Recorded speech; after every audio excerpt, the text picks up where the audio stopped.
mentorship program for our families. That's something that nobody has, and it's so beneficial. Every day I have phone calls about scholarships. Like, what kind of scholarships do you have? What kind of this? And to be able to offer, any type of discount to families, because it's so expensive. I mean, it's like there's a lot of families that have to figure out, should I work or should I not work? And they're even making that decision where at a certain age, those children aren't in a quality program. It's still not even, they're going to lose that benefit, as they get older. So it's just making sure that we can offer that. That would be a huge thing. Obviously, staff, I believe, too, the compensation, because retaining teachers is huge. I think we do pretty good, but I think we definitely could do better with that. And just to have another whole program like this somewhere else. Tell us three positive things about your job. Three positives. The children going into the classroom with patients. It's the best thing. Not having a good day is to be able to just go and sit there and just forget about it. So the volunteer room does that for me. The preschool room does it for me. Oh, it's nice. You just have to look out the window. And then when families come and tell you how blessed they feel to have their children here and what amazing things that we're doing, that they feel teachers are doing for their children, and how just thankful they are. And just just being part of all the wonderful things that I can even I'm not doing them, but I know what the work that he is doing for everybody in the community. I think that's cool. And I try to talk about it as much, because where I live, not many people have heard of it. I'm up by Verado. Oh, okay. So I mean, I know the Hornbacks, and they do, but I don't know anybody else that have ever actually heard of them first. So, and I always was like, gosh, I really wish I could feel better about talking about because I haven't been any of this, because I can touch on everything a little bit, but to be able to go in those programs would be awesome. To be able to see what everybody does, and to be able to even share it or just find out. Nothing, not here. So, got about 3 minutes. The only time you spent time with us as Neva was just. And then so you're, you never know what that So 2 years ago, and then I remember when I had to go to meetings, and I closed the I feel bad. Safety committees, I get to go to the safety committee, and that's nice because then it kind of like refreshes my mind. But still, it's like, wow, I'd love to know more, and even when I was in college, I was part of so I would go to restaurants with developmentally disabled and help them with the dishwashing and all that kind of stuff and monitor them. And so it was like to see all that happen around here too. It's just like wonderful. Yeah, and I did it for a short, I think maybe just a semester, but I do remember doing that.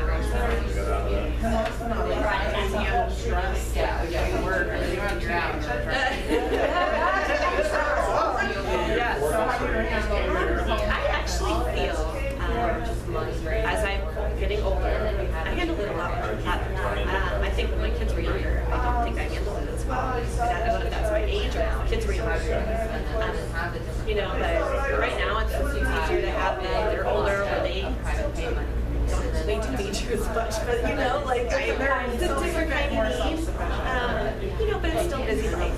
You're still have kids that you want to be able to be at every single function that they have. And, it's hard to say, I miss this one, but it happens, and we try to do it. But I think I do much better. I do get stressed out where I just have to change what I'm doing. I do, kind of shift gears and be like, okay, I need to work on something else. So I feel like I'm able to balance it a little better. And I process before I speak a lot, because sometimes I might take something wrong from somebody, and I'm not going to say anything until I might sit on it for a day or two. And I'm like, I don't know if that's positive or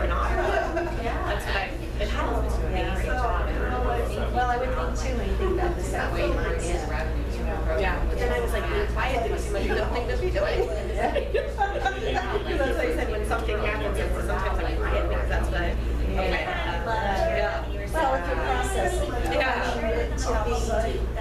I don't know, I Just think quiet that, to process. Yeah. Never try to quiet. You're ignoring or or that something. somebody is, Yeah. you feel intimidated. Yeah. Okay. Yeah. So I think my stress level is okay. So, All right. You're about to go. Yeah. Stop being curious. It's not the easiest thing in the world.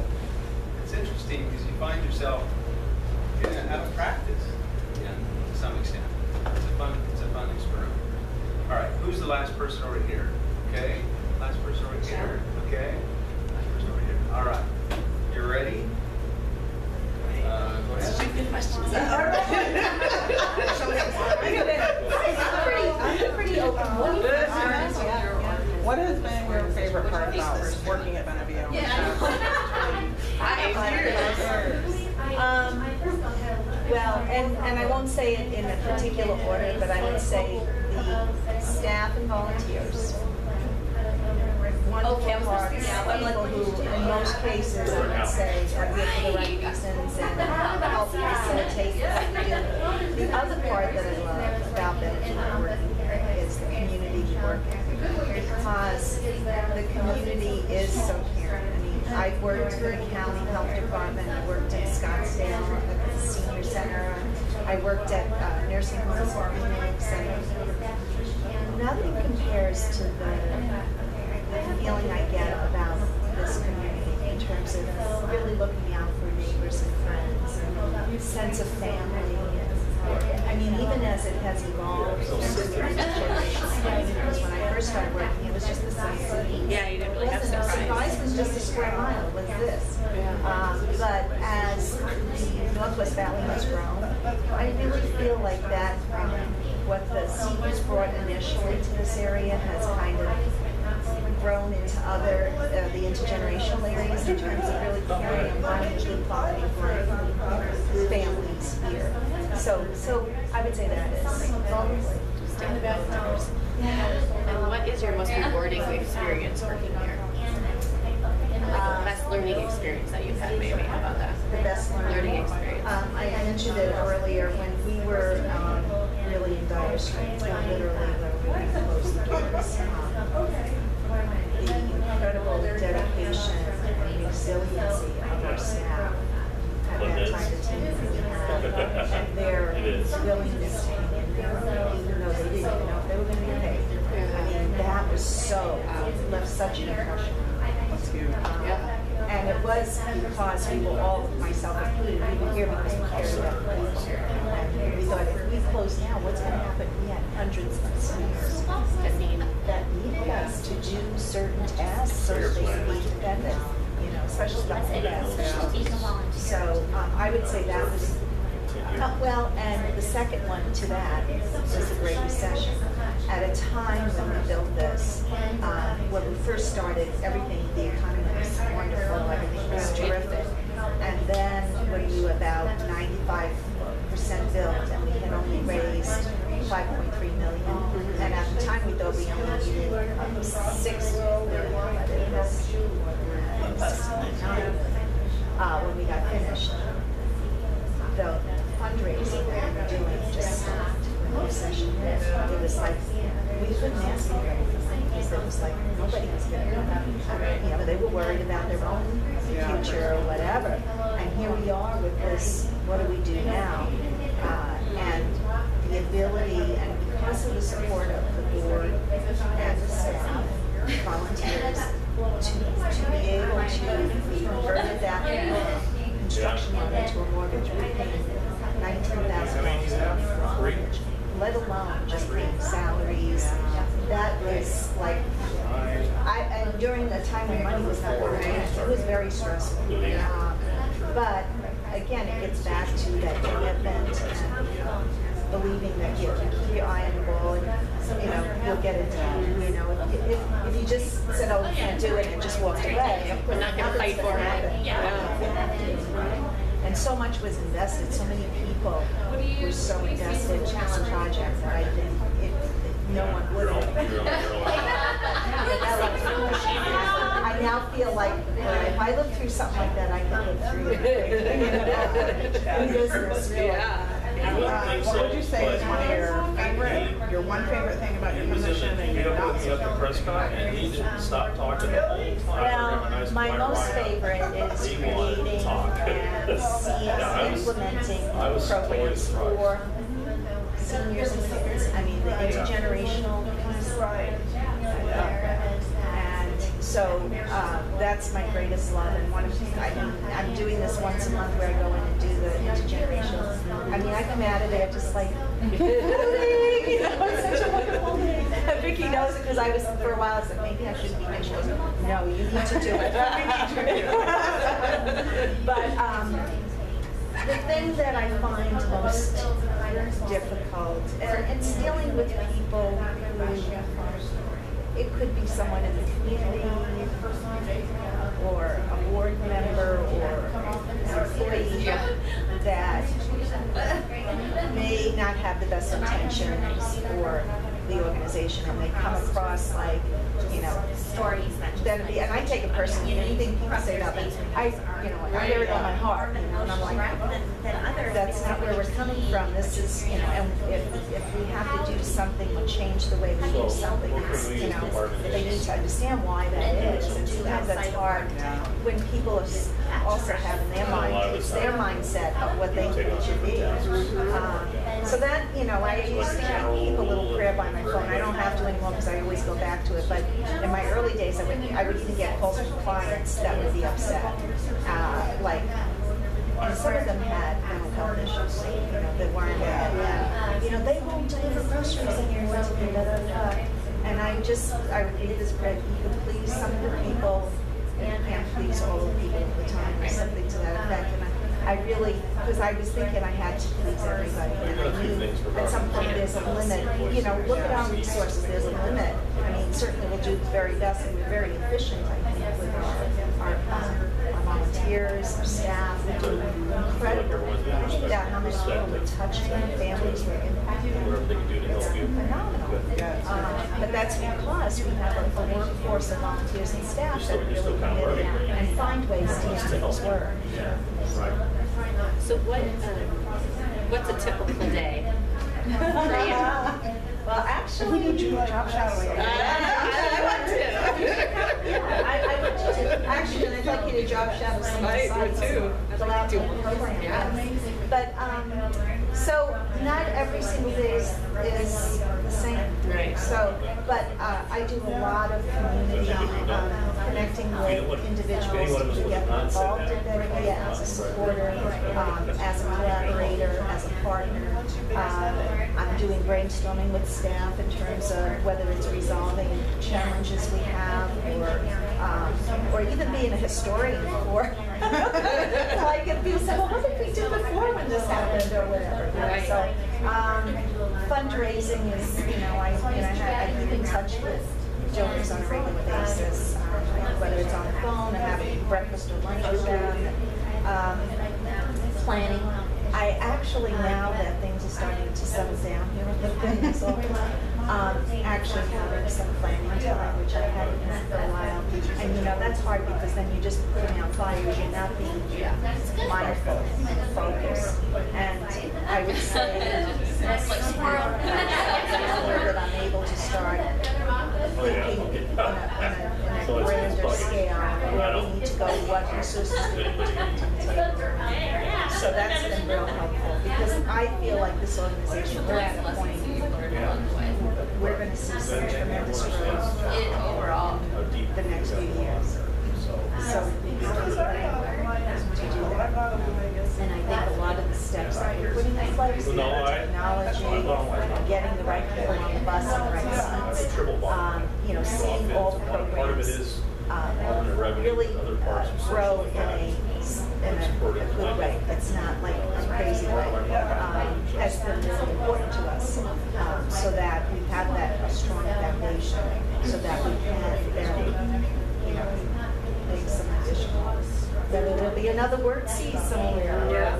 Birds Bistro and some life enrichment programs. We're getting approached by people all over the valley that want what Benedict does. And it's exciting because we do have a model that serves all people, all economic backgrounds, which you don't see. Sometimes it's just, oh, this is for low-income What's the families. finance term This for is for revenues? people who can afford to Not profits, but serve all. revenues that you And can reinvest. if communities adopt this kind of way to deliver quality health services, education to families, and let it be a nonprofit doing it instead of government, in my opinion. You know, really, and we're able to be flexible and go, you know, we sense when there's trends coming that we can adjust. Where government, it takes forever for them to ever change. So, I think I'm interested to know how you handle stress with your home life here. I know your husband's retired, right? So you might come here for a break. Yeah, right. Yeah, right. But I know that you're still usually working, even though you're off, and you're answering emails, and people are calling and texting you. So how do you handle that to keep yourself having a personal life that you can take time for you and your family? When one of the busiest times was when we were building this campus, and I have to say, my life, thank God I have a supportive husband and family. They understood you need to be there, and they were unbelievable. So I was very fortunate in that. But I put probably 90% of my time during that time was dedicated to MBA. I realized going through that, and it was great to get through it because I could reflect back. But I realized how important it was for me to turn off. I don't have the ring on. I do that intentionally. And the only reason I carry my phone because I have aging parents. And one time my mom called me, and I didn't have my phone with me, and she had a medical emergency. And ever since then, I always carry my phone with me, and I will check it. You know, just look at it, just to be sure. Because when you have elderly parents, who anything, and you're one of the supports out there. So I've been really good about turning off, even though I may respond. I don't do it at night anymore. I won't respond at night because sometimes I find it keep me up when I think about it. So I've had to be intentional about separating that. And I'm finding now I am that whole delegation thing, that feeling more comfortable with the staff and the leadership that I have all the faith. Birdsees and what you're going to decide to do, what Joanne, what you're going to decide. Jeff, I 3 minutes. I can walk away from Benavia and feel like things are going to So what is your vision for, you know, where you see us expanding? Well, you know, the board is very much involved in this process. It's not just driven by me. However, the leadership team and the board will be meeting for the updating strategic plan. Our goal is to be able to have something going on in the Southwest Valley. So good village, good Buckeye. Yes. Eventually North Peoria is the initial. We have been approached by East Valley communities. I don't know, you know, we're not at first, I feel like for the future, if we can replicate this model and do it in a good, mindful way, in a sustainable way, that would be where we go first. West Valley, and then We did a lot of great tracking, actually. An agency. A lot of stuff.